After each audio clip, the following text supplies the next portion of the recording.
Bum, bum, bum, bum, bum. Güzel.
Here we go.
Okay. That happened. Bum, bum, bum.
Dang it.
Thank you so much for subscribing, Mister.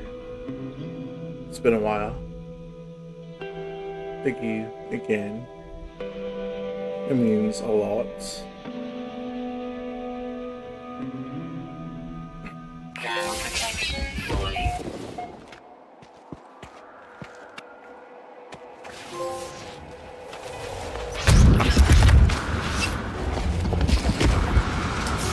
Mr.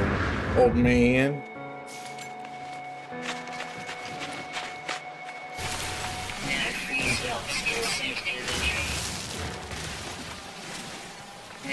I'm playing a space game. As you know.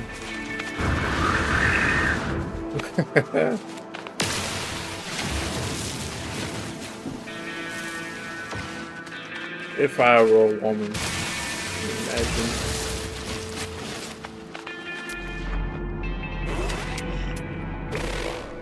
I don't know. I was playing Doom earlier, but it got too hard. You know, I was like, alright, I don't feel like playing after a long day. It's been a long day. But yes, I am playing No Man's Sky. Such pressure shots.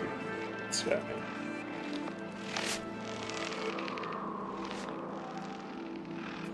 There we go.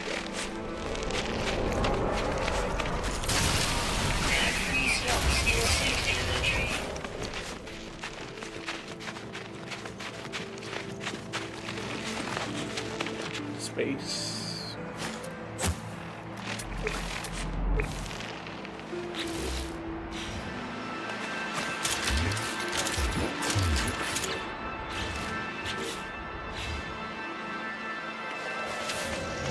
No, I've been alright. Just been, you know, doing my thing, I guess. Mostly just been working and everything.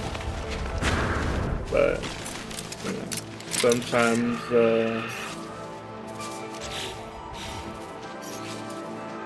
yeah.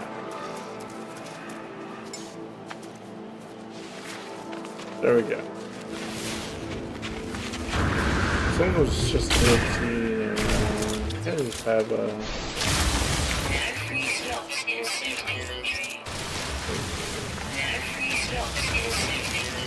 Oh yeah? What's that? Man.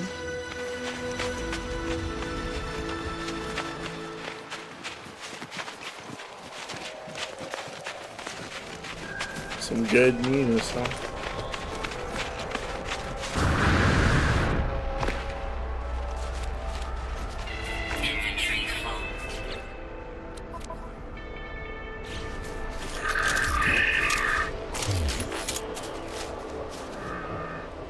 Hey, there we go.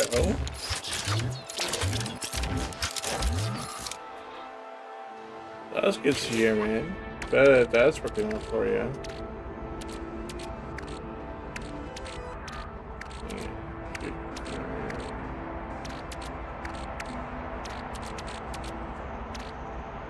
That's good, man. Dude, nice. Yeah, I got me a car myself, but you know, I had to get my truck in the shop. Got my truck in the shop because the timing belt fell off. I don't know if you knew about that, but that happened, and so they give me a car, and I've been in a Hyundai.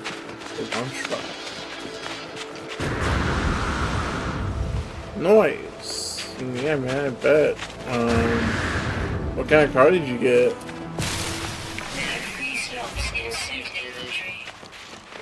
We should up to.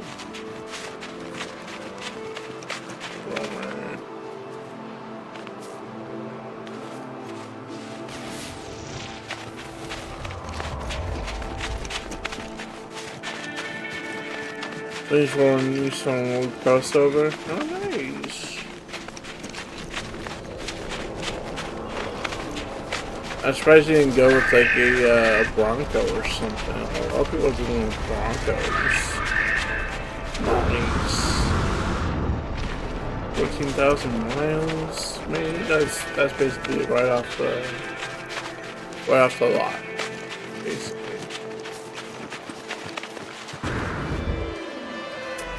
Yeah, the Honda I got only had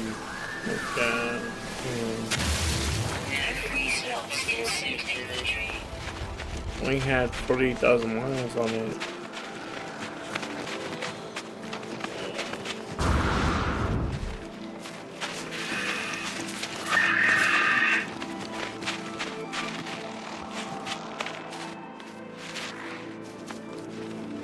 Yeah, no, that would have been costing a pretty penny.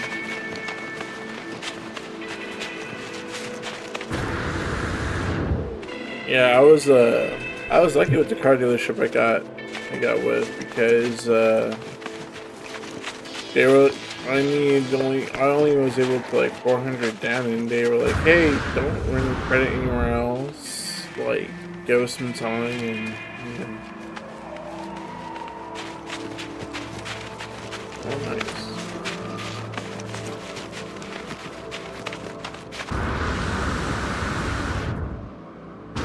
Oh no, oh no, oh no, oh no.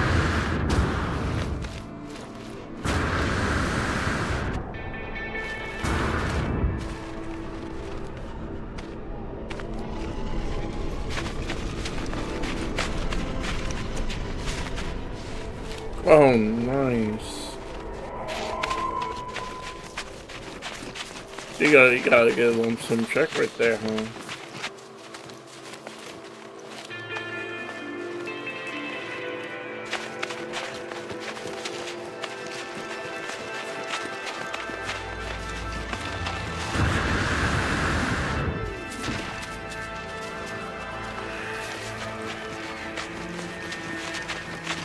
That's good. I'm glad you got some back pay and everything, and it seemed like it'd be working out for you, man.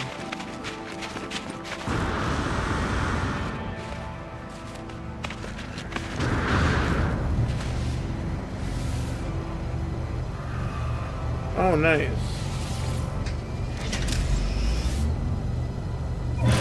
Well, happy belated birthday. It's good that you got to get like oh, so your birthday you get the good news, and then after that it's pretty much birthday get the good news, and then after that you pretty much for Christmas you get your car. Yeah, aligned perfectly for you right there, huh? There's some sentinels. What was it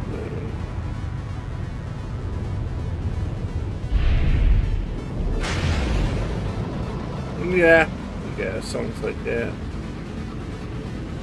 That's good.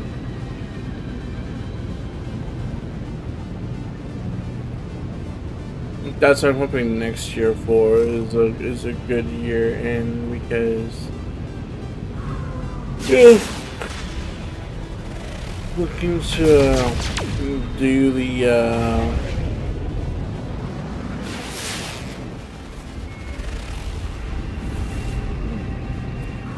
we're gonna do a whole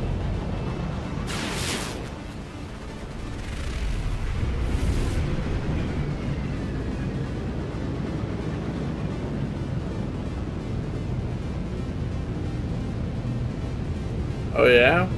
How's that all going?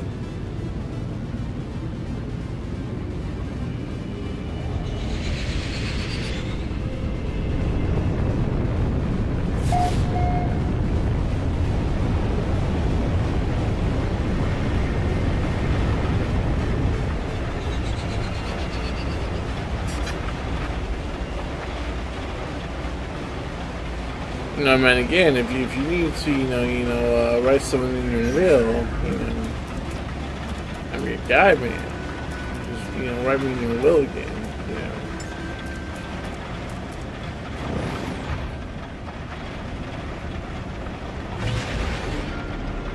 Oh, yeah.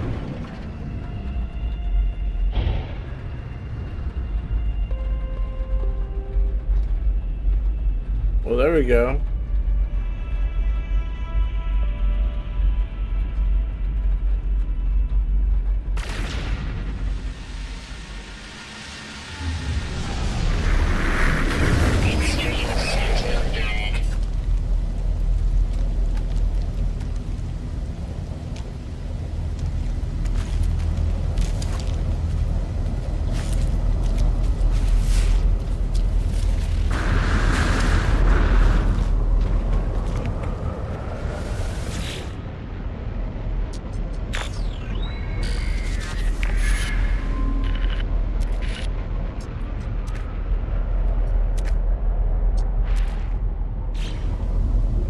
Well, at least there's no, child support or anything. You just have,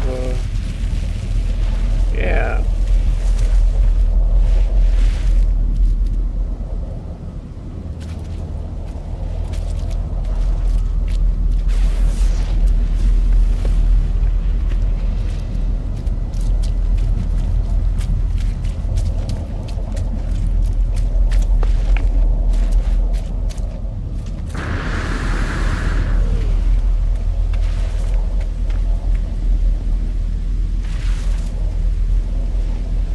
Oh, really? Oh, that sucks.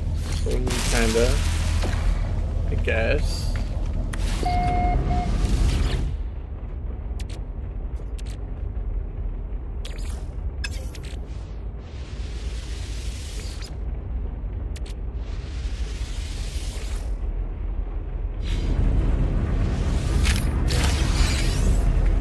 Radiation leak detected. Radiation protection falling. Yeah. Radiation protection stabilizing.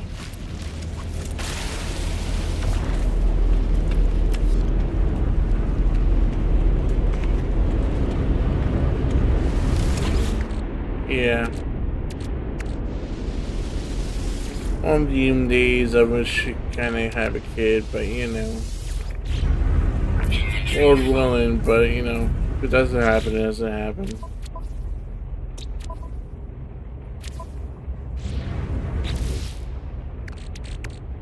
Can't really just cry over spilled milk, No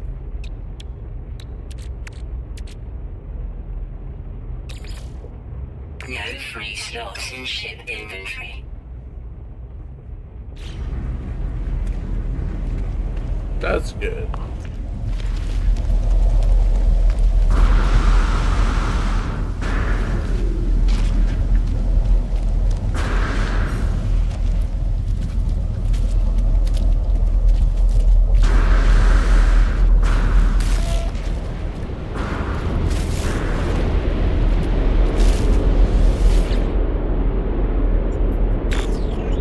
Oh, wow.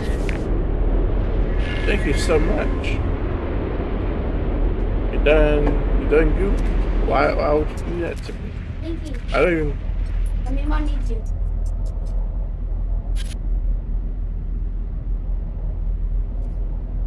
Give me one moment.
But yes, thank you so much. Why are you gifting so much, man?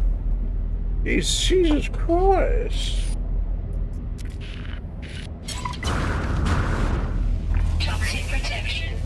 You crazy for that one, sir.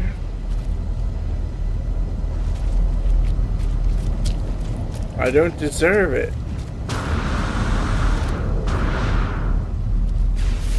But really, like, I appreciate you.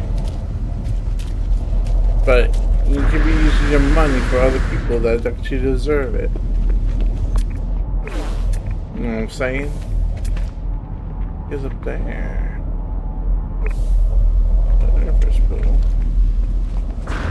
I appreciate you. I need to get some like dancing, raving music, man. I was alive, man. They just had me put the kids to sleep.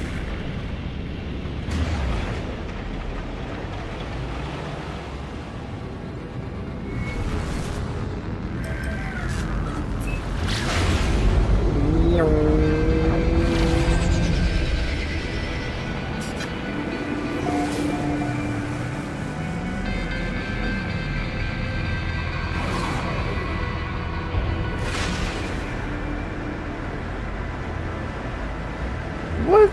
No, I don't. You know, there are plenty of people that deserve, you know, support over me.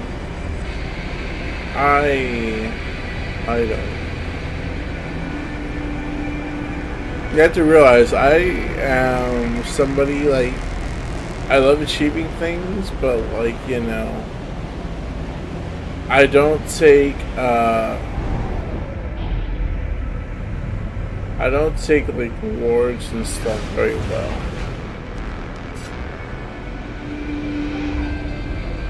Like it's nice to have it all. I love rewards and stuff, but like I just it's hard for me to like accept the rewards. And don't get me wrong, I appreciate you all of the ways and stuff. It's definitely not, you know, sometimes I just wonder, like, why I choose to stream. But then, like, you know, my friends, like, you decide to show up and, you know, make me realize, you know, the little things in life and such.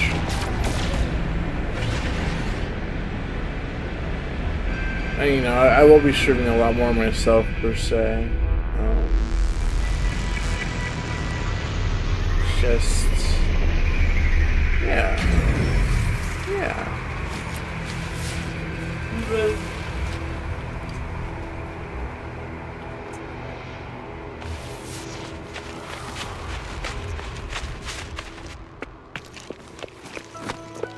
oh shit.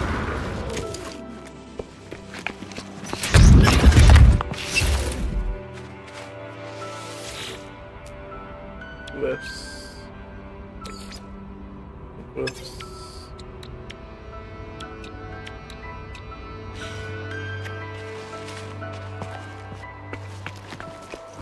But really, like, I do thank you, and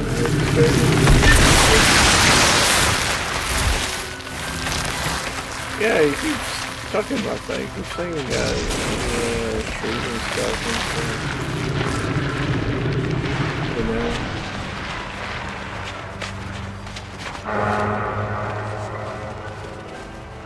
If you ever need like a streaming buddy or anything, you know,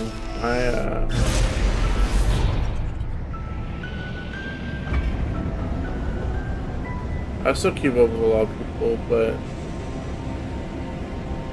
I have my own list of games that I do want to play, and this being one of the games.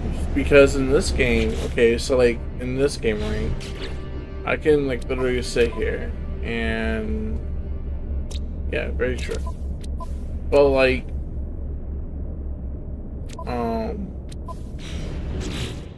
if I wanted to sit here.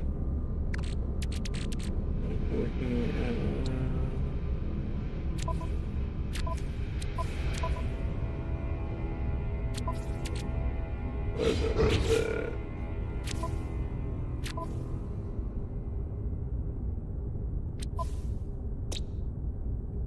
Network. It's like my group, right? I can have groups like enabled. Oh, hey, chats. What's this?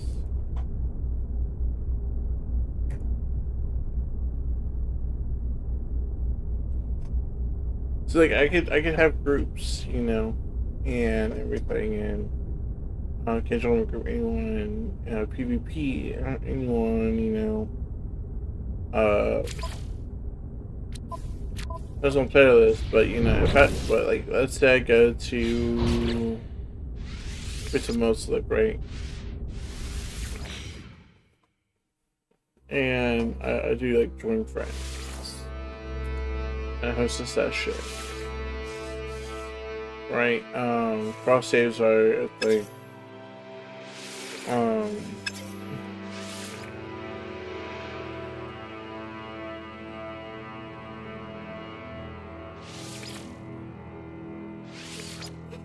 It's like if I wanted to play,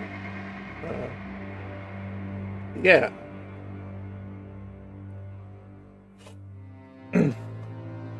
And so you know, I definitely want to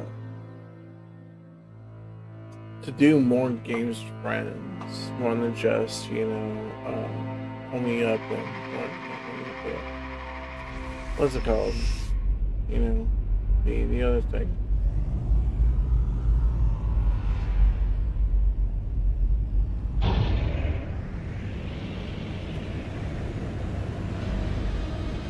Like I want to be able to explore things, do things, and like have people join me.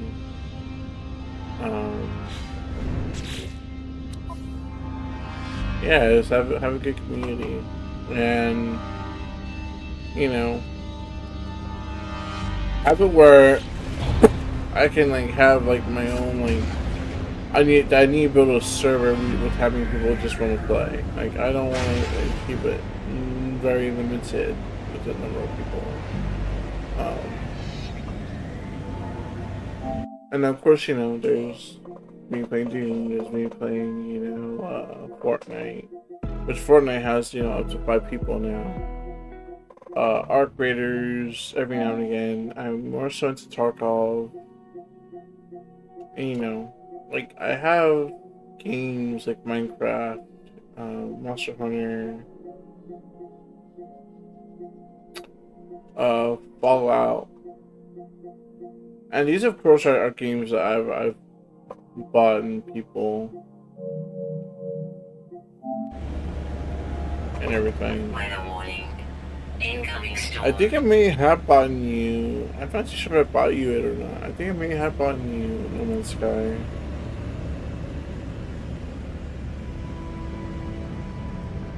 But you know, like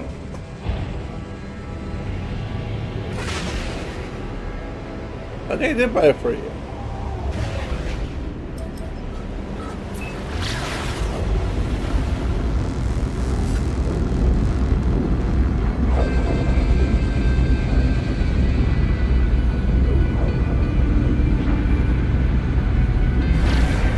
You know, like we can go do space things together. We can go, you know, do some space pirate stuff.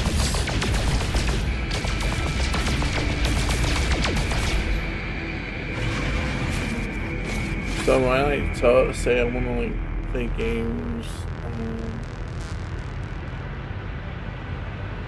you know, like a group of people can be on that planet that's undiscovered. You know, and there's this planet that is probably undiscovered.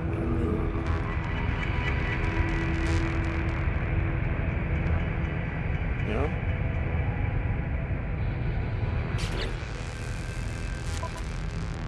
And of course, there's other games.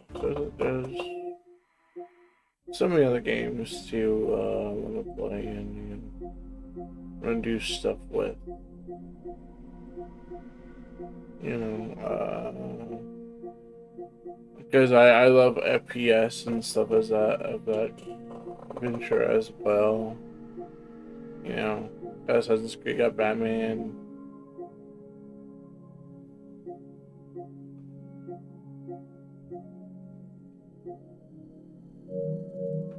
So, you know, when I say like I want to be able to play games with people, like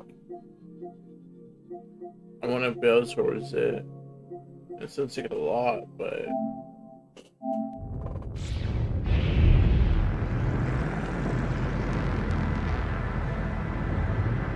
yeah, it happens.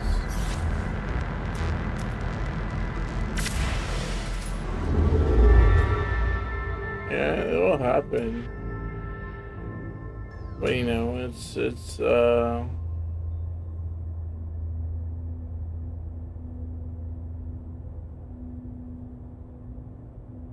up to the people. Everything.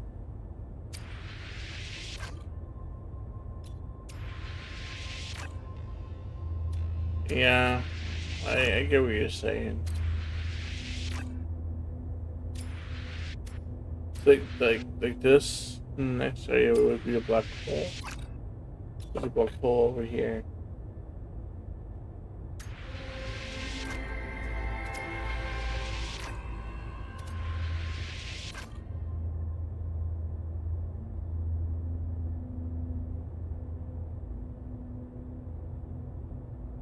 Yeah, it's an unfortunate thing.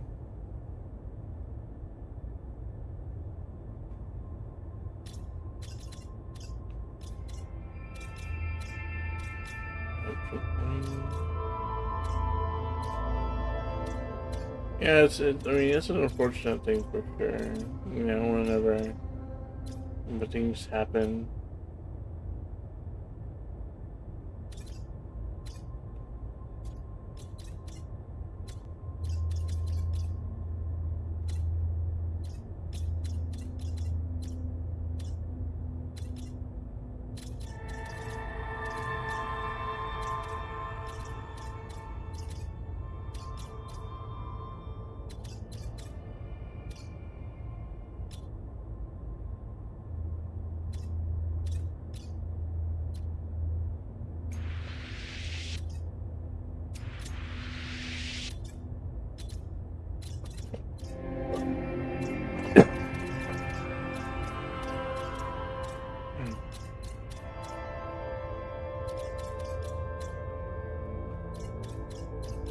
Yeah, I mean, yeah, there's unfortunate things that just end up happening, and sometimes, I mean, doesn't mean you don't care about them or you know they don't care about you. It's just you know, for the time being, it was just better for everyone to kind of just go their separate ways, I guess. I think my life is it has its way of just you know doing what it needs to do.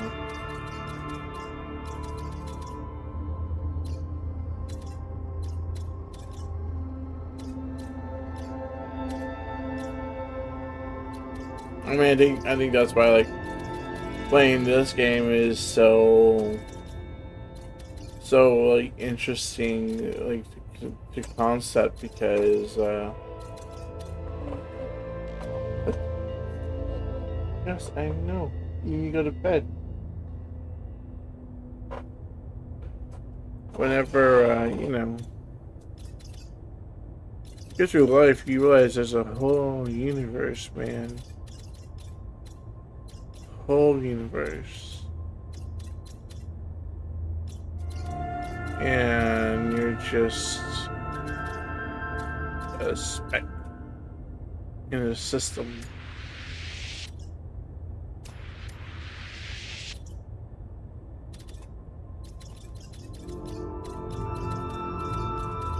In the cosmos.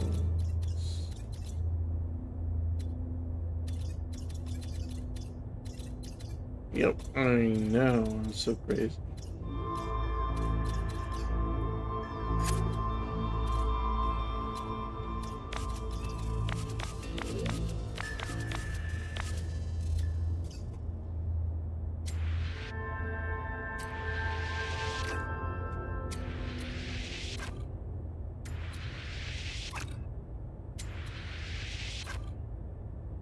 And it's crazy. Okay, okay. When you think about everything, right? I mean, if I could have my cursor out, right, and show you like what I was thinking about, like you think, like the top left shows a little circle and everything, right? If I literally had a cursor, I would do it. I mean, if I didn't figure out how to do it, but it's crazy to think. Uh, just, just the concept of reality.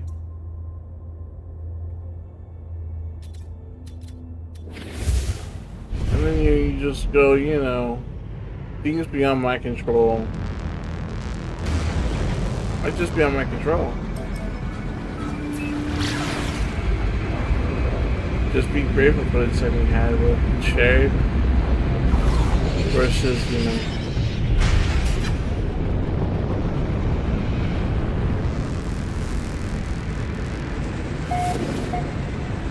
it will change. This will happen.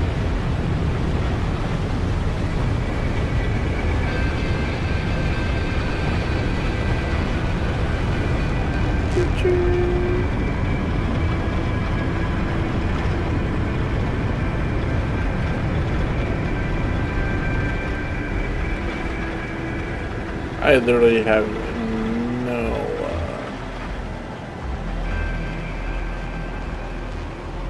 don't even know what to do.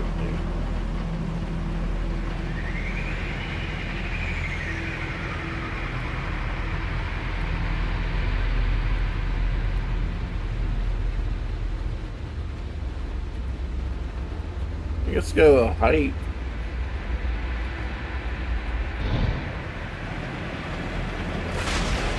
Okay, I'm gonna be right back. Give me a few minutes. Give me like 8 minutes. Be right back.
Wasn't that fun?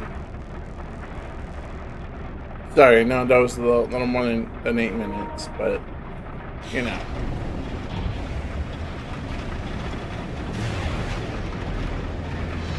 Sometimes you just gotta talk to family.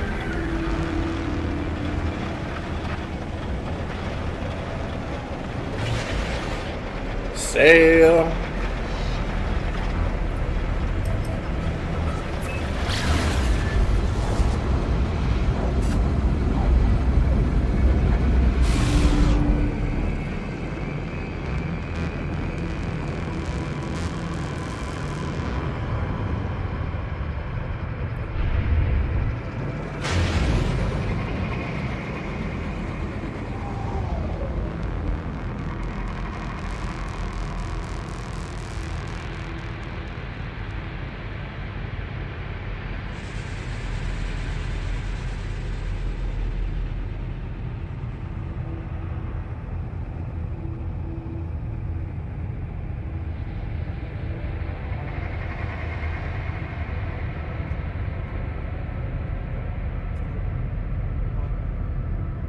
I don't know what they're playing right now.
So I'm interested in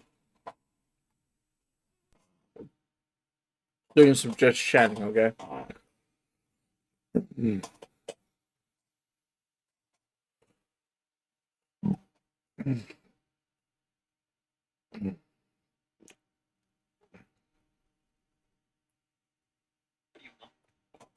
What's this?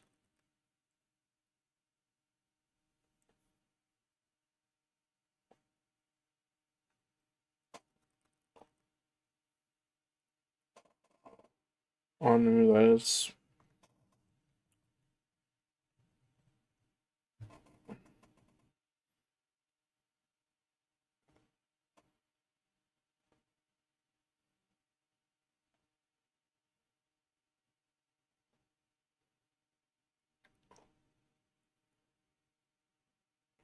So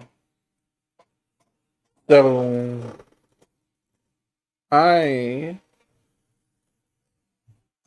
I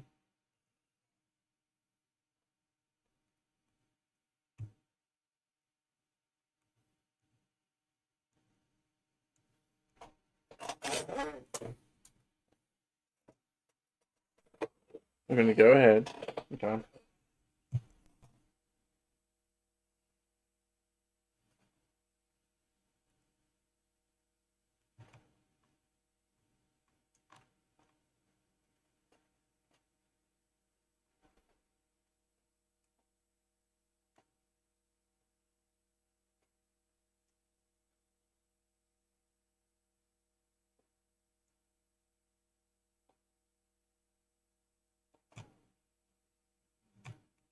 Well, we're gonna do some reacts, okay? Which means that we're gonna look at YouTube videos together, and we're just gonna react.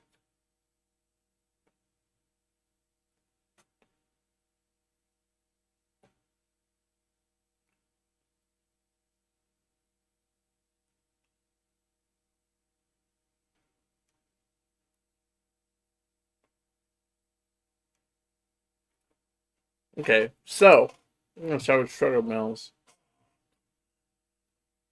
Struggle meals are always important to keep around. As I said it many times before, you never know when life will just come out of nowhere, knock you out cold, then abandon you in a ditch. Besides learning from each other, what we've been doing, let's take this vertically and learn from strugglers throughout history. Yeah. You know, as I was doing research for this video and reading all these books, I noticed that every single decade people think they struggle the most, especially my generation, Gen Z, have been making the same complaints. Does the political economic state of the world just fluctuate so much, or I actually enjoy the act of complaining? I'm guessing the latter. Well, first opened in 1921, White Castle sliders represent the birth of fast food and budget dining. The consistency and rock bottom price made them a hit with working class Americans, and is still a cultural icon today. Like, I've never been to one, but I've heard of the onion steamed buns. When it first came to New York City, it became a hub for industrial workers to grab an affordable bite after a late night shift, sometimes as late as 2 a.m. I'm glad society has evolved that American factory workers no longer need to commit to this ungodly schedule to make a living. We make people from other countries do it. Didn't realize. You know, very true. Like imagine, like, you know, that we would have to work, you know, I'm gonna move my stuff over here. Okay. Imagine like that we would have to work like factories and such. I mean, we have pretty easy jobs these days. You know, most office jobs are pretty easy, all that good stuff. So, but you know, it's not too much of a struggle out there these days. Realize how close we are to Times Square. 2 a.m. outside of White Castle. This is probably one of the most cursed activities I've done in New York. Great job on the cameraman actually pulling up. He's looking for a raise, guys. Today we're gonna go in and recreate kind of a late shift dinner of a New York City factory worker back in the 1920s. Actual clowns? You know, the inside vibe is actually pretty safe. Not as bad as I expected. A lot better than the Delancey McDonald's.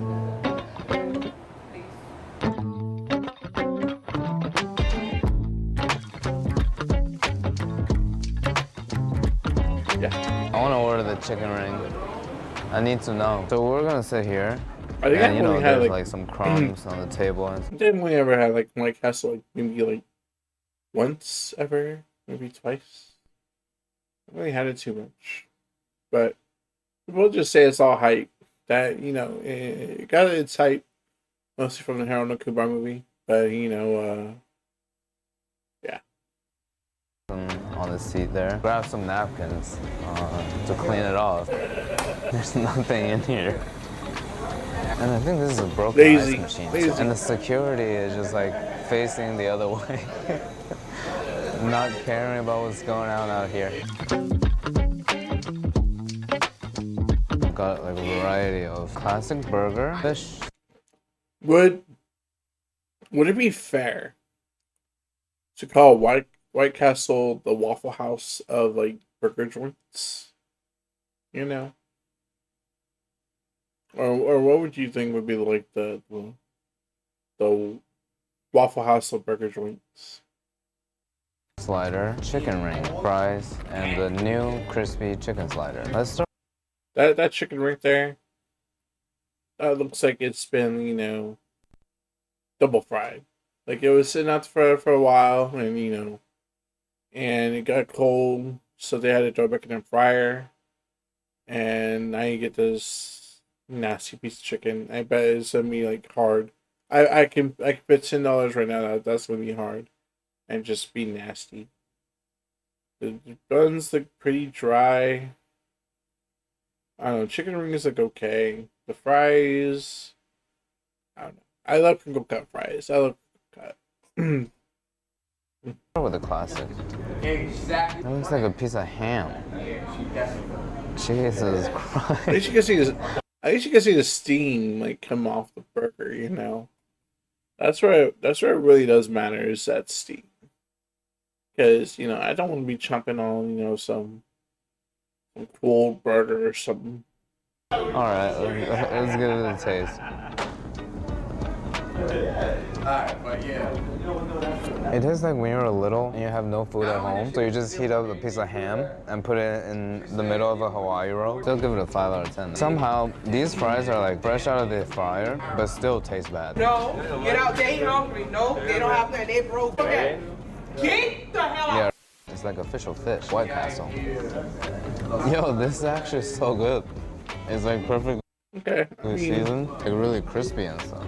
I mean, this looks like Interesting. interesting. Like I said, that chicken, Definitely Tyson. The one I'm that chicken, you know.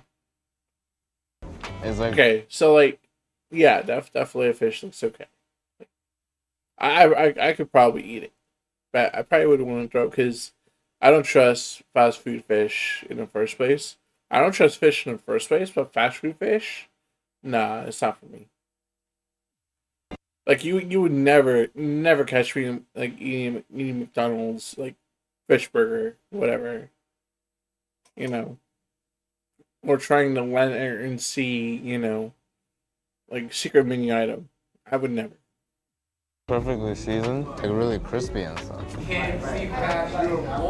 I mean, look at that chicken. I mean, look, it's the color is just bad. It's just bad all over. Like, I wouldn't even put this in my mouth. I wouldn't even serve this to my, you know, to my worst enemy. Interesting. Alright. Definitely Tyson. The one I'm most curious about. The chicken ring breast, I think. It doesn't taste like a chicken tender. It definitely doesn't taste like chicken. In between fish paste and jello. But honestly, it's not bad. The food is concerning, the vibe is scary. I say this is like a must-go location in New York to get the full city Manhattan experience.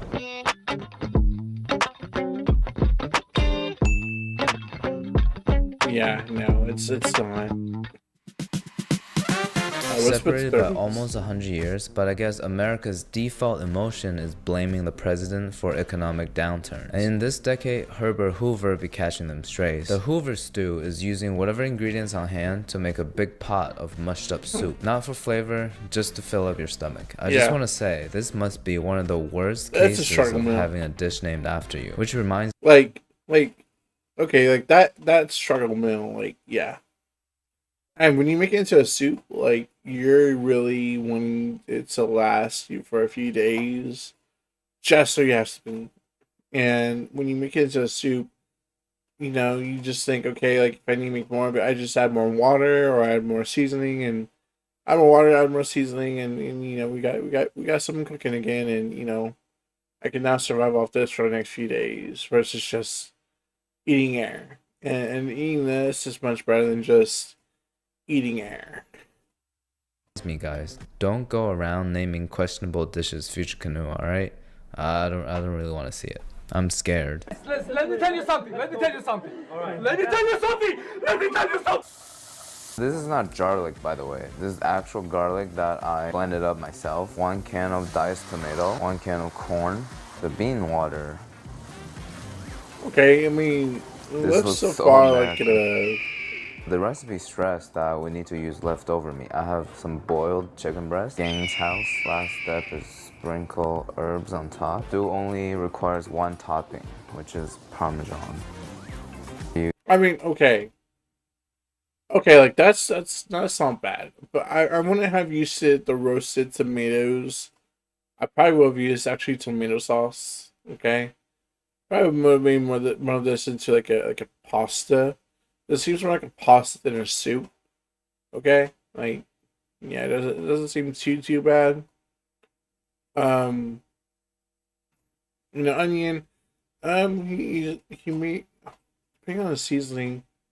Well, looks like there's, you know, right here. I don't know if I can. I don't know if I can zoom into it or not.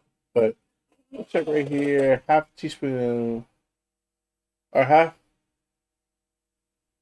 of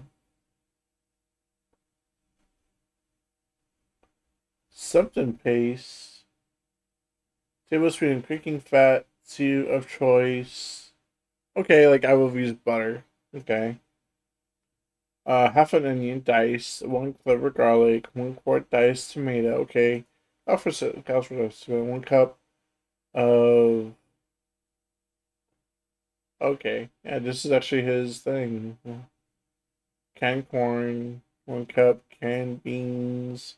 So he used black beans, leftover meat. Okay, a fresh diced herbs of choice. Herbs of choice looks like he went with parsley right there or something. Yeah, I mean, this doesn't look too bad. I mean, yeah, it doesn't look too bad. Okay. You eat this with your family and blame the president for everything else. Give it a taste and rate 1 through 10. It's not disgusting at all. Something about it just feels like my mom cooked it. I'll just give you guys some context. My mom is such a terrible cook. That's why I wanted to learn how to cook to survive. I like I would canned goods, dumping them say all together with 4 or pasta 5. and some cheese. Not the worst thing you could be eating during a depression, I guess. I'm giving it a 7. Oh, okay. Well, Okay, after we finally okay, I gotta say something. Spam. Okay.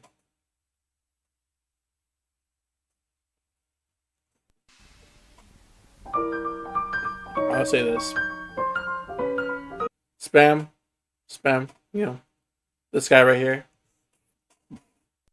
I am not a fan of. I sometimes will think that I want spam, okay? And then I eat it and I realize this was the worst mistake that I've ever made. It's just so salty, so briny. It is Velveeta meat can thing. I mean, not Velveeta. It is Vienna sausage, but a log. I can handle Vienna sausage, but a log like this. And the thing is, I know Hawaiians, they'll love this stuff. I know the Asian culture loves this stuff, and I know a lot of Americans even love this stuff. It's just not for me. My 2 brothers love it. I hate it.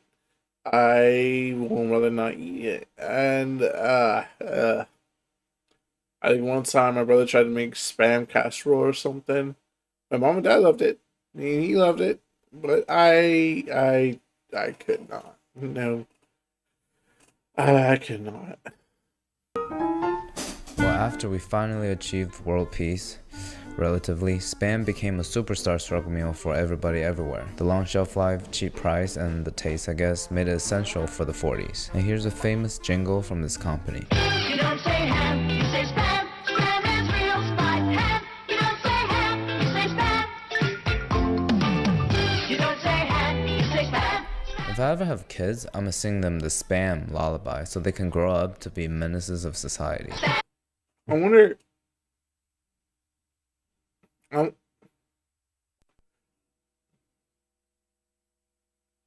This can't be a 40s song. This can't be how 40s sounded. This was not how 40s sounded. I bet this was 80s or 90s. This was not how 40s sounded. 40s? No. No, I think they were boogieing in the 40s. You know, that's my favorite Disney movie growing up. I haven't seen the live. Yeah, see, like I said, Hawaiians, they love this stuff. They live by this stuff. You throw down almost every morning restaurant. Don't ask me how I know, because I've never been to Hawaii, but I just know. I was in culinary, okay? We learned about Hawaii. We learned about this stuff, okay?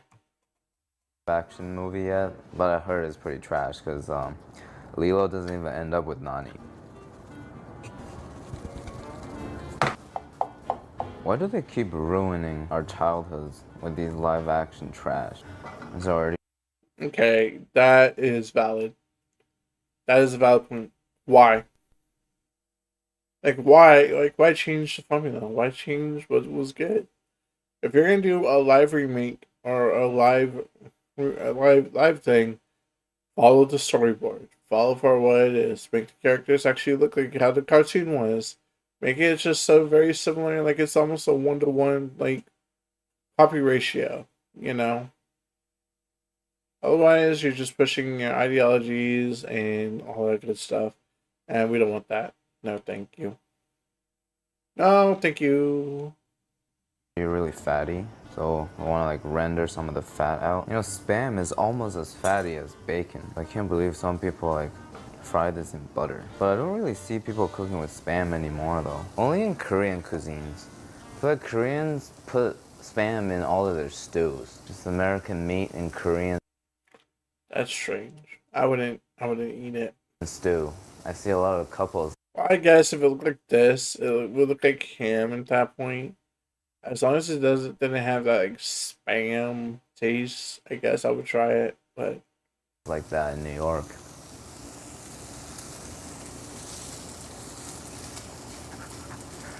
Like the cameraman.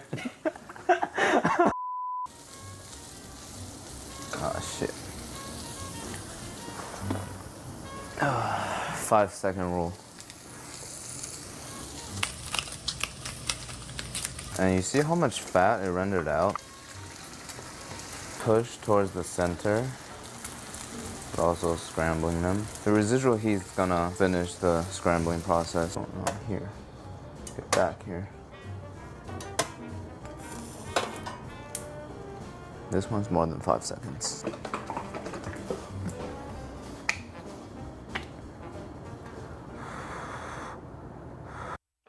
okay, maybe we wouldn't have put the ketchup on this. I would. Okay, okay. If it was fried up mixed with egg, I would give it a try.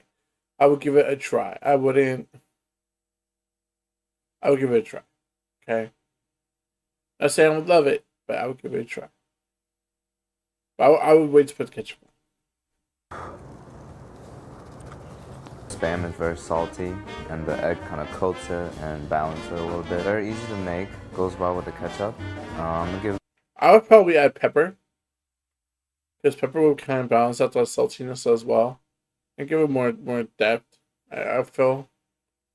I'm gonna say he's gonna give this probably an 8 or a 9. I myself, I would give this probably a 4 or 5. 9 out of 10. Pretty strong dish. Told you he would give it a 9. Now, the 1950s could be described as the golden age of all-American casserole, and tuna casserole reigned supreme. They call it a true dump and bake dinner. According to my months of research, it became hugely popular in the 50s. So my dad hates tuna casserole. It's a running joke. It's a running joke between him, my youngest brother and my mom, is to say they always said they're gonna make tuna casserole and to kind of spite my dad, because my dad absolutely hates tuna casserole. Because, quote, busy post-war moms prized easy, filling dishes made from convenient packaged foods, end quote. Which is a nice way of saying that American moms are lazy. I feel like I haven't seen egg noodles since 9th grade. This is like a classic, a mom who's bad at cooking, go-to noodle. Also, why would you name a pasta after like an ethnic group? Pennsylvania Dutch. This is like naming a noodle Chinese. Actually, yeah, some are named like that. With the egg noodles, after we boil them, we have to chill it with some ice. In the same pot. Half an onion. Making a lot of smoked celery. Some salt in it to help break it down. Okay, 5 to 7 minutes should be good, because we're baking it anyways. Grab a really big bowl, get our aromatics in. Canned tuna, of course. I showed you guys this before. I eat canned tuna and cucumber salad every day. 37 grams of protein, 170 calories. Sounds like a good deal, you know? Condensed mushroom soup. I feel like every casserole dish we've made on this channel have the mushroom soup as an ingredient. It's the secret to the casserole flavor. There's a lot of MSG in mushrooms. 1 cup of cheddar cheese, 1/3 cup of milk, tablespoon of parsley. What's that gonna do? Oh yeah, there's frozen peas. What's a casserole without frozen peas, you know? So 2/3 of a cup. That smells like a tuna pot pie. I guess they all take from the same philosophy. Like a bunch of stuff with peas, nice and thick. It's actually starting to smell good. Oh, this is a whole piece of tuna I didn't cut up. Cornflakes and cheddar. Get a crispy exterior. We'll put this in a 425.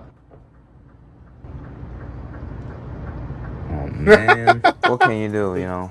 I was wondering why the mixture seems a little singular. Mix it up real quick.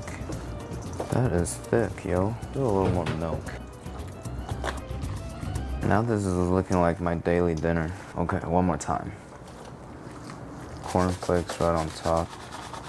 This time we definitely got everything. 425 for 18 minutes. Pretty crispy up top. I'll let it cool a little bit before cutting into it.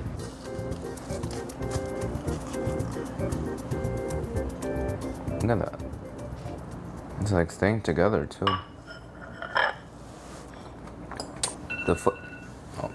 The flavors are really good. I can barely taste the tuna, which is good. I think that mushroom soup took over the profile. It's just the top is not as crispy as I had hoped. I think because we used cornflake, if we used panko instead, it would be a much better dish. But I'll still give it a 9.1. Like, this is something I consider eating every day. They called it the world's first spoonable spaghetti. The futuristic design made it an icon of 60s pop food culture. What I learned from Spaghetti-O is that if you want to get rich, you gotta sell chemicals to kids. What do kids say when they're hungry at noon? Uh-oh, SpaghettiOs. What do kids say when they pick up a spoon?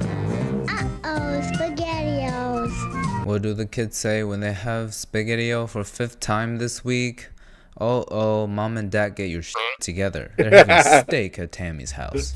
Technically, once we heat this up, it's ready. But I want to dress it up a little bit to make it like a Spaghetti-O alla vodka. Penne alla vodka was invented in the 60s. So a true 60s experience. So satisfying. Garlic.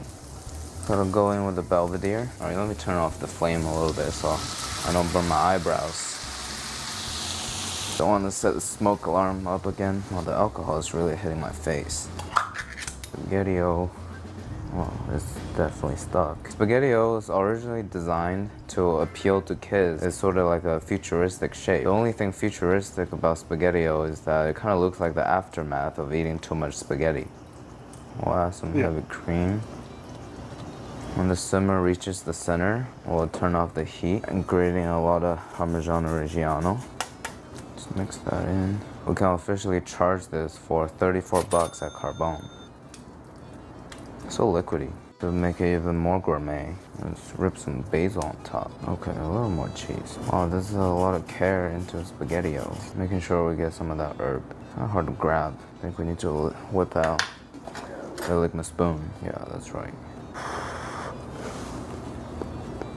The Spaghetti-Os kind of taste like Jello. It kind of just melts in your mouth. It's such a strange mouthfeel. We've made the Spaghetti-O Jello before, and it surprisingly fits. But this is my first time having Spaghetti-O warm. I honestly have to say, it kind of tastes good. Like if I were a kid, this would be a very comforting lunch. Yeah, I'll give this 8.7. Also, much higher than I expected. You know what it know. tastes like? It kind of tastes like a warm hug from my dad. I mean, obviously I don't know what that's like. Introduced in 1971, a hamburger helper is supposed to guide families through cooking ground beef. Why not just make burgers, huh? It's supposed to be a foolproof way to turn a pound of... I am not a hamburger helper person. I think if you know how to make this stuff, you don't need this box. Because it's literally just flour. I mean, you cook the meat.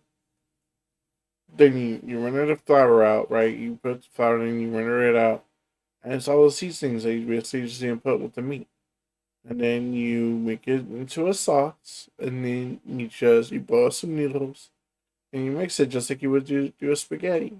I don't see the sense in, hamburger helper. I don't see the sense in it.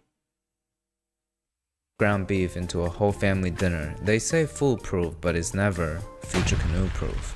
According to the instruction here, it's very simple, by the way. We just cook the beef and pour in milk and water, sauce packet, and it should be done. It's supposed to be the helper that it claims to be. A lot of oil because we're using 97% lean ground beef. Oh, splattering a lot. We're not gonna move it here to get some color on the bottom. We're using a very large pan. Our heat is very high, so we don't get a lot of the juice run off. Because in the instructions on the box, we're supposed to drain the ground beef. Hopefully we don't need to do that, because it's kind of disgusting. Bro, I'm having the craziest deja vu right now. I feel like I've talked about draining ground beef before and I almost like used a tampon. Like one of those TikTok videos. Okay, I didn't move it at all. Reduce itself so it didn't get any of the water. You know, chopping this down to smaller pieces. And the metal, scraping metal might hurt your ear, so maybe I'll edit it out.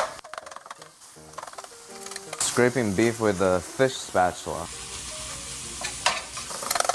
I think I have a Ligma Fork 2.0 just for this. It's actually pretty useful. All right, that's a cup and a quarter cup of milk.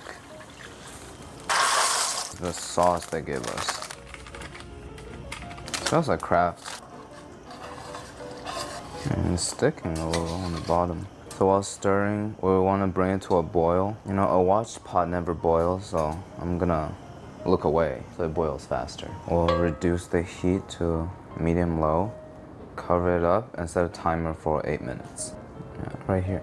Alright, after 8 minutes, this is what it looks like. Doesn't look the most cooked, I have to say. There's some scraping on the bottom. Maybe it's just we added too much water, you know, to make it look a little bit better. It's like a ground beef mac and cheese. It smells like Kraft, but on top of a burger. It reminds me of the SpaghettiO dish we made earlier because it kind of warms up your stomach and it brings that nostalgia of childhood. Really similar to Kraft, but better. The only complaint is that there's no aromatics in this to counterbalance that like gaminess. Ground beef after sauteing gets a little stinky, and I can still taste it here. But it's still really good. I'll give it an 8 out of 10. In the 1980s, the US government found itself with warehouses of surplus processed cheese, over 5 million pounds. Too bad I wasn't born back then. So these giant 5-pound blocks of salty, pale orange processed cheese were handed out to low-income families and the elderly. So they stuffed the kids with SpaghettiOs and poisoned the elderly with dairy chemicals. The government cheese didn't taste good, but it melted well. So an entire generation grew up making grilled cheese sandwiches. Government cheese doesn't exist anymore, but it can be replicated with Velveeta and American cheese. And rumor has it that Chef Tyler takes showers in this particular blend. That Future Canoe is telling you guys that I shower in cheese. That's obviously not true because I actually bathe in it. So get your facts straight before you go telling lies about me on the internet. Instead of melting it and blending, it's too much work. We're just like cut out pieces and stuff it in. The Velveeta and American cheese. I feel like we've been dealing with Velveeta a lot lately. Always very satisfying to open it up. Will this cover the whole bread? I think we need 3 pieces. It's gonna be a thick grilled cheese. Should be a thick boy. American cheese is white? I always thought it was yellow. No way. I mean, it smells like American cheese. Am I tripping? I feel like growing up, I've always had yellow cheese as American cheese. Close up the sandwich. This is thick as hell. Mayo instead of butter on the outside, as Chef Tyler told us to. I have light mayo though. Don't know how that will work. I mean, we don't have to get the pan too hot because I feel like it's such a thick sandwich here. We wanted to have some time to melt the cheese for the heat to go through.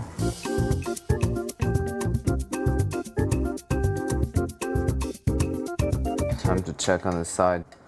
I have a bad feeling about this. Oh man. Ooh. Great. The cheese is very nicely melted though. Well, I mean, it's not that bad, you know? I'm very familiar with the degree to which food burns. When it's just a slightly burnt and like you can see the brown bits on the side, it's still edible.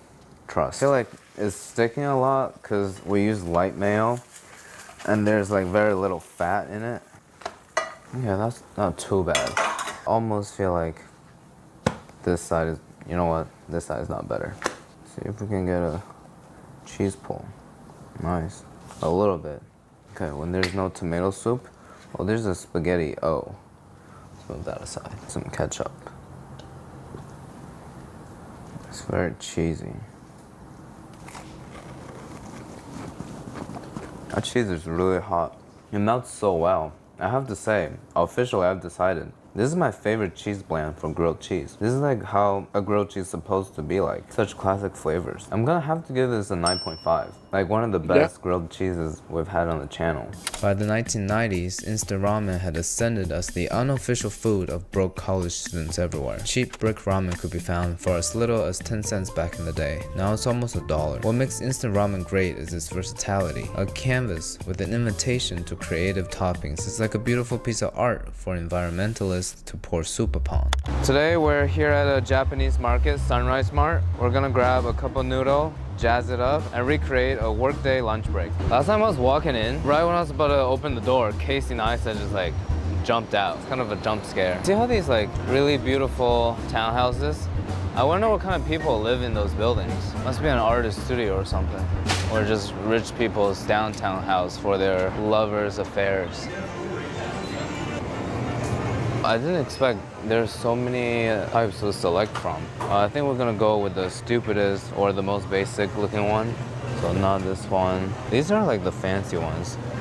It's not even ramen, that's like straight up yakisoba. What is this? Strawberry. Okay, we'll have to try this one.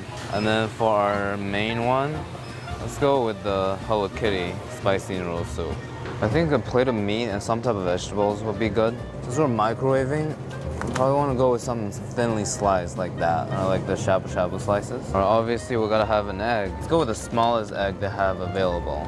This is probably cooked the fastest. They actually sell already prepared lunch combos to grab and go. There's some fried chicken over there. We'll have to pay for thermodynamics, 99 cents for hot water to cook it. These are like the thickest poke sticks I've ever seen. I mean, not too big for my mouth, but we'll drop in seasoning packet. How do you open this? To avoid the 99 cents water, we're having some fancy dinner with Fiji water. Alright, let's top it up. Jeez, this is kind of barbaric, huh? Let's go. Microwave meat. We're not even boiling meat, we're microwaving meat. This Hello Kitty is getting stuffed with my meat. Let's do 2 quail eggs. Quail eggs are so hard to crack, yo. Drop this in there. 2 minutes and a half. I feel like that would be good. This is like a really nice microwave. Let's check on the doneness. Oh wow, it's actually like fully cooked. Look at this yolk. Final topping, chili oil on top. Wow, convenience store quail egg beef ramen. See what it tastes. Okay, let's give it a sec. A few moments later. The meat is actually really tender. You know what the broth tastes like? Definitely not spicy at all, but it tastes like a Indomie broth. Has very similar flavor profile. Can't really taste the quail egg. It's too small. We need to put more. Is that a quail egg or is that a piece of fat? I think it's egg. Honestly, this is pretty good. I'm gonna give it an 8.5. Microwave convenience store meat. Wow, that's one more item to check off that's entered my body. Look, there's this quail egg that got trapped into this piece of meat. It's like a steak and egg, guys. So after whatever that was, we have our dessert ramen. The image is looking very intriguing. And the whole thing is in Japanese except for the ingredients. And here's the cooking instruction. I don't really understand it, but I see 5. So I'm assuming we microwave it for 5 minutes. There's a lot more instructions that just came in. Yeah, whatever. Fill water till it goes over it. Okay, we're running out of water. I'm not paying that 99 cents, I tell you that. We'll just start microwaving as it is. All right. So all cooked. Oh, nice, it is. So this is where we dump out the broth. We're getting good with this. The first one. Oh, that is a pack of sugar, bro. Now we know. Strawberry syrup or chemicals. Mix the sugar in first. I don't want to see Chris Brown in MetLife, man. All right, topping. Strawberry dessert ramen. Man, this is... If this tastes good, guys, we're going to see Chris Brown at MetLife.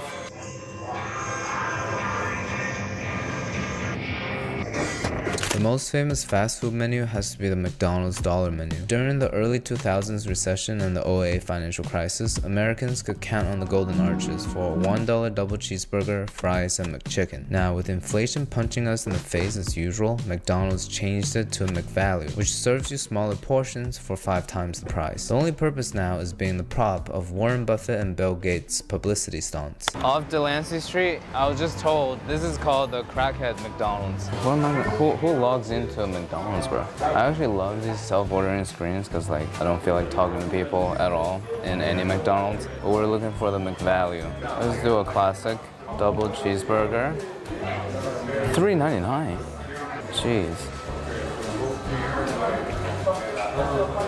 And a small fry. Add one for $1. Nah. What is this? Guilt tripping me. Be kicked out by all the New Yorkers wearing this Dodgers shirt. We got the classic dollar menu, a small fry with a black dot there. And wait, what? Where's the double cheese? I got a double cheeseburger, a McChicken, and a small fry. Come on, man. But anyways, the McValue is that if you get one of the McValue menu is $3.99, but you get another one of the menu for $1. But I mean, I pay for 3. Should have gotten 4, but we ended up with 2. So I overpaid. Total amount is $9.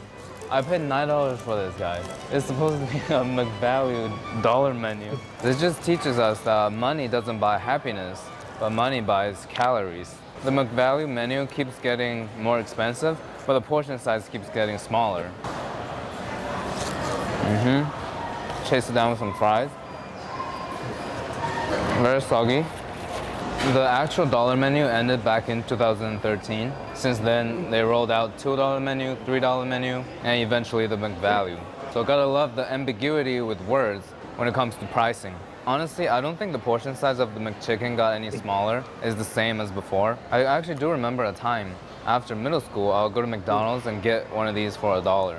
The good old days, you know? The signature chicken patty, just a lot of mushed up chicken meat. It's a giant chicken nugget with like mayo and wilted crispy water. I'll give this meal a 5 out of 10. It's pretty average. Actually, with a missing item, 4 out of 10. It might be a little strange to see avocado toast on a struggle meal list, but originally this was supposed to be a cheap snack for the young people, the millennials. I guess they're old now, but they used to be young, whatever. Like to eat. However, young people in the 2010s' willingness to pay for an overpriced avocado toast blew up trendy cafes and made this dish a cultural debate about spending and frugality. 10 years ago, an avocado cost 80 cents and a sleeve of bread is $1, so the whole thing is about $1. The peak was around 2016. Major cities' avocado toast costed around $19. What a great business to be in. To fully understand the price markup, we're going to Little Ruby's, Soho, where I found the most expensive avocado toast in the city. Oh, hi. Can I just order something to go? I'll take the avocado toast with 2 eggs. How do you like the eggs? Sunny side up. Ready in about like 15 minutes or so. Okay, thank you. 15 minutes. Grab a toast. Wow. Once again, cameraman and I are out here filming on the hottest days of New York, 95 degrees. At least we got these flowers though. I feel like the bee's gonna attack us a little later. We just went to Little Ruby's. Now we're at the Elizabeth whatever garden. Ran into a bunch of people on their lunch break. So let's check it out. The most expensive avocado toast in New York. I feel like a lot of the decorations is like under here. It just got covered up by this egg. Wow. For this one piece of toast, we dropped almost $23. That just teaches you avocados grow on trees, but money doesn't. We'll cut into it. Oh, it's already cut. Okay, we'll attack it from here. Oh, it's dripping. All right, let me suck on it real quick. I have to say, that is a perfectly executed toast. The egg is amazing. Avocado is perfectly seared. And some type of yogurt dressing. It's not like just mushed up avocado. It's like there's some type of dressing, simple radish salad, sliced avocado seasoned with chili flakes and salt. It's definitely very unique. Is it worth $23 though? I don't know. No. I feel like 15 will be max. Just based on the taste, I'll give it a 9 out of 10. But considering the price, say I'll dock it down $8. to a 7.5.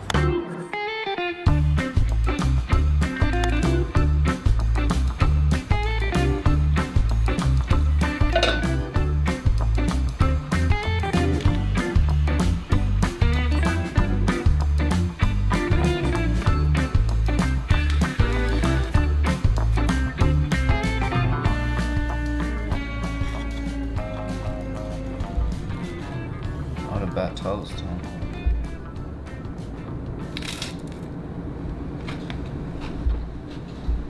Finally, the 2020s. The cultural consensus on struggle meals is still developing, and I like to think that our community has somewhat influenced it. So let's make one suggested by all of you guys. This one's from my private inbox. All my Ligma members have access to it. Anya and Dorian are Ligma gangsters, so they have access to my email. They told me on March 26th, 2025, they wanted 40 chicken nuggets, but the DoorDash driver didn't give it to them, so they're gonna make a pizza. And they try to be all poetic and stuff. So it's basically a tortilla pizza. Starting with the wrap. Mozzarella. Well, I don't have mozzarella, so I'm gonna go with cheddar. There's some internal fighting going on with Anya and Dorian. Because Dorian wants me to put the sauce down first, but Anya is saying cheese should be first. Well, I mean, Dorian's right. They use zesty barbecue sauce. I only have normal barbecue sauce, but I can make it zesty right now. Okay, that's pretty zesty. Spread the sauce. You see, this is why you want the cheese on top, because the sauce is gonna like make everything wet. Okay, that's a lot of sauce. Pepperoni or some type of meat. Well, I don't have that either, but we have the hamburger helper stuff Oh earlier. no! So I'll Oh pick no! out Come the on. ground beef and just sprinkle it on top. It's about creativity, guys. We're combining historical times, and then we'll put it into the microwave for 30 seconds and another 30 seconds. So a minute.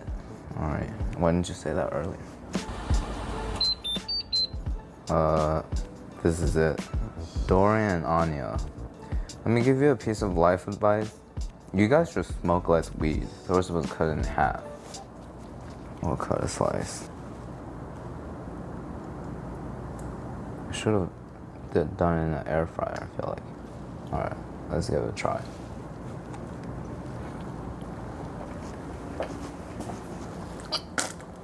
What can I say? It is pretty zesty from the barbecue sauce and can't really taste anything else. Definitely struggle meal of the day. Anya and Dorian, you guys outdone yourself. Since you guys are channel members, I'm not gonna rate this honestly, so I'll give it a default 8 out of 10. 8 out of 10 is the default for channel members. Okay, so I mean, oh, that was something. That was something.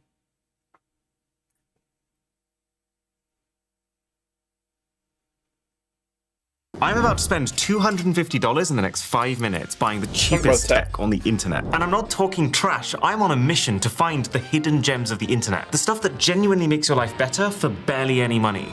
Okay, so we got a $4 watch here that's apparently completely waterproof, but the thing looks like it's made of paper.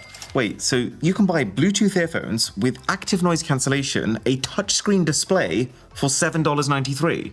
Surely not. Wait, this is actually really interesting. Apple charges you about $400 to upgrade from a normal watch to an Ultra. AliExpress charges you $1.98. Okay, I'm so buying this to test to see if it can actually give you that same level of durability. So apparently you can also get an intelligent robot vacuum cleaner for $9. On one hand, I'm just sat here looking at this thing thinking, no way, like this is just gonna suck. Well, or not suck. But then it's got 4.8 star reviews. Okay, I think we should pivot. Cheapest LED gadgets. This actually looks really cool. You can get an atmosphere light for your car. It really does look like romance mode.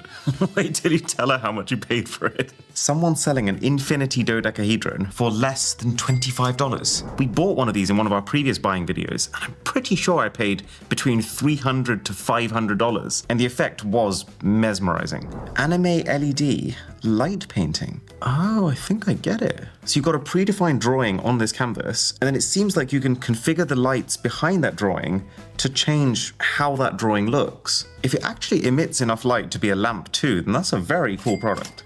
I wonder if they just have like a really crazy LED lamp. Oh, crikey. This product is literally tell me you're shopping on AliExpress without telling me you're shopping on AliExpress. How about the cheapest useful gadgets? This is actually so nice, by the way. Thanks to the Opera browser, our sponsor, this is easily the most organized buying section I've ever done. Oh my god, you can actually get a smart ring from Temu. Can you imagine at the end of the day? Congratulations, you've done 5 million steps. This is something I could actually see myself using. So it's a shower head that has built-in filters to clean the water and then a turbo fan to propel the water out with higher pressure. And that is an absolutely bonkers side by side, ours versus others, but yeah, we'll see. Shower phone case. I've tried a lot of shower phone cases. This is actually a specific problem that I'm yet to solve. So this is a purse or backpack cleaning ball. So you just put it into the bag, and what do you, shake it around? And then it cleans it. The self-stirring mug. Kind of a premium design though for a very not premium price. Oh, this is actually a great idea. Tiny little macro pad that you can attach to your computer or laptop to get quick extra commands. That said, even though I do know how useful this could be, it does kind of look a lot like someone started building a keyboard and then just got bored 2 minutes in. Oh, it's one of those phone enlarger things. To be fair, the last time I remember testing something like this was probably 10 years ago. Since then, phones have become way higher resolution and way brighter, and this is now also curved. A string rope launcher, which is apparently the hottest toy of 2023. Well, I have clearly missed the trend. So the idea is that it should be able to shoot glowing string at 40 plus miles an hour to give the illusion that it's defying gravity. Oh, wait a sec. Loop lasso. Okay, so this is $7.93. Let me just split screen it so I can see both. The loop lasso is $39.99. So let's just get both and see if that is a waste of money. But of course, what about the cheapest speaker? Wireless flame speaker, which has 9 captivating lighting effects. I actually don't quite understand how they're pulling off that effect for this kind of price. No.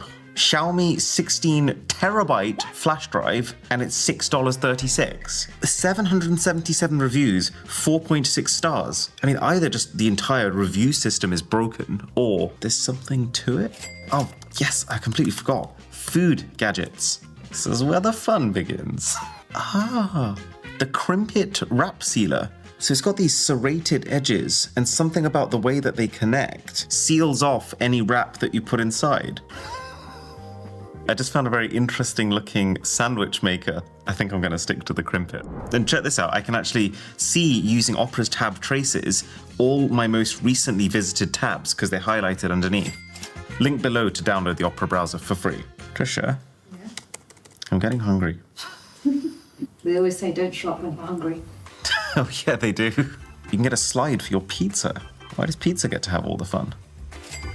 This thing can apparently make ice cubes by twisting. Feels like a superpower. Laces that you don't have to tie, like, yes please. Wait, there's a laser that you can attach to your golf putter.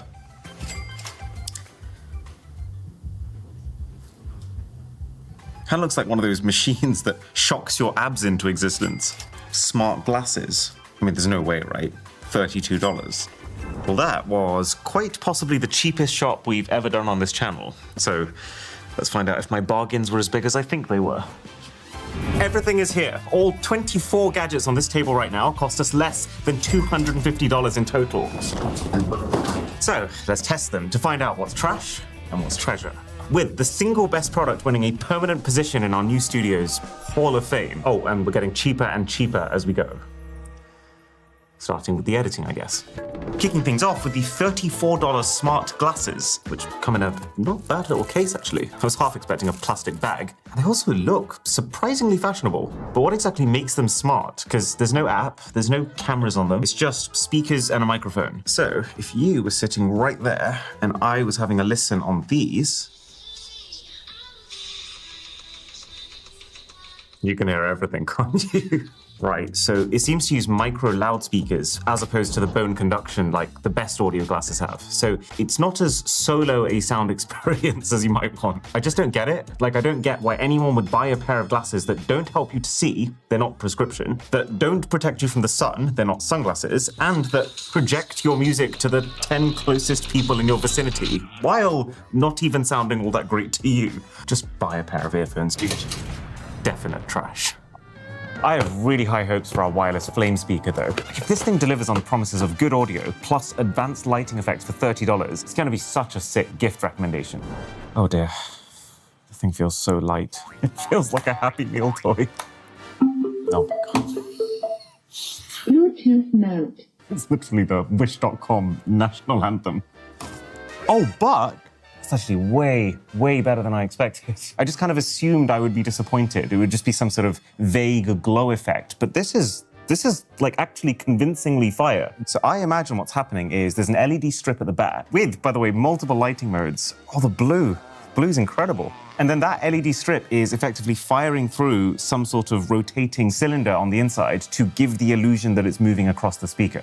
Bluetooth connected. Okay, you guys can have a front row seat. It's not bad at all, really. It's quite full. It's not the crispest ever, but it's got plenty of bass and volume. Okay, and then this is a very good catch. This Anker speaker is basically the best speaker you could get if you poured that entire $30 into just maximizing audio quality. Okay, I'll admit, way nicer connecting sounds. Okay, that is better. That is better for sure. It's got way more control over the bass. It's a powerful sound considering how tiny the thing is. So, me personally, I would pick this. I think this is a better product. I don't think you need a speaker which has lighting in it. But to be fair, if you wanted it, I don't think I've ever seen a combo of the two being executed as well as this for $30. So you know what? Pleasure. But let's say that you actually just want to focus on fun but frivolous lighting. For just $25 then, we managed to get ourselves an Infinity dodecahedron. To give you context, this is about a 20th of the price that we paid for that previous one from Strangers Tech. So either this is way worse, or I actually just got scammed the first time. Oh, we can't waste peels like this.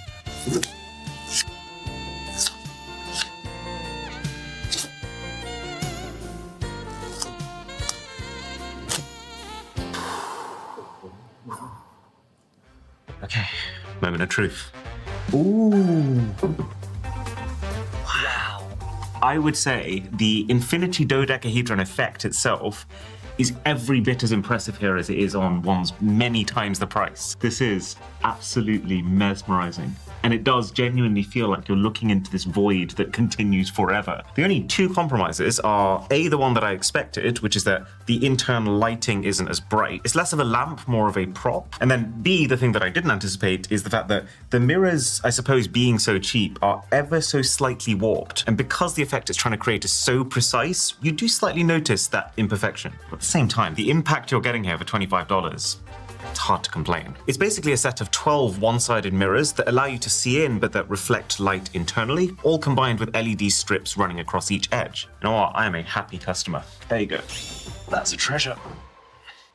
I feel like the table lamp with fan for students studying, LED desk lamp with pen holder, multifunctional torch, nightlight, rechargeable, is exactly the kind of product that I would have yearned for when decorating my teenage bedroom. It's extremely student core. I gotta say, this thing is such a hat on a hat kind of gadget. Like, it's a lamp, it's a fan, it's a thermometer, it's a clock, it's a pen holder. So as far as the lamp's concerned, it's got warm light, it's got cool light, and then it's got effectively daylight. The fan has level 1, level 2, level 3.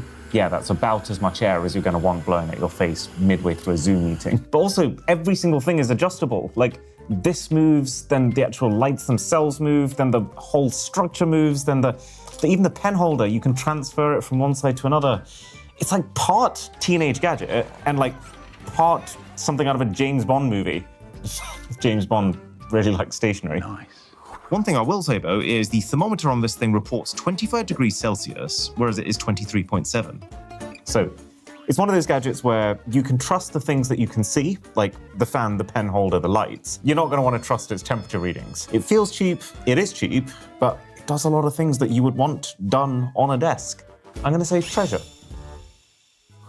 Now, if the Twist ice cube maker works the way that I think it's supposed to, then it should reduce the mess from getting ice cubes out of your freezer and into a drink.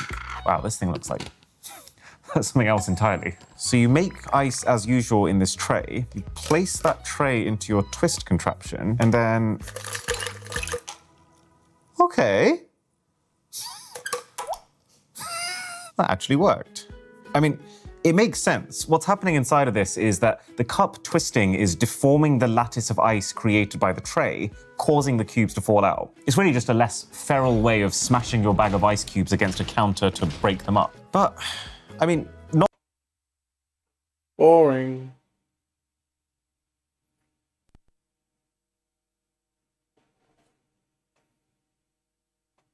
brand new Fujifilm. It's supposed to be a toy, you know, but take a picture of a phone sensor or whatever. So there's probably like a little, let's hope it's at least a 1/. It's gimmicky. It's a toy camera, but it's going to be fun. It's going to get people to play with it. But hopefully they price it somewhere where it's not just some ungrateful Gen Z trust fund kids getting to play with it that are hipster influencers and make the rest of us break the bank just to be able to play with this neat little toy that we're going to have fun with for maybe a week tops. Okay.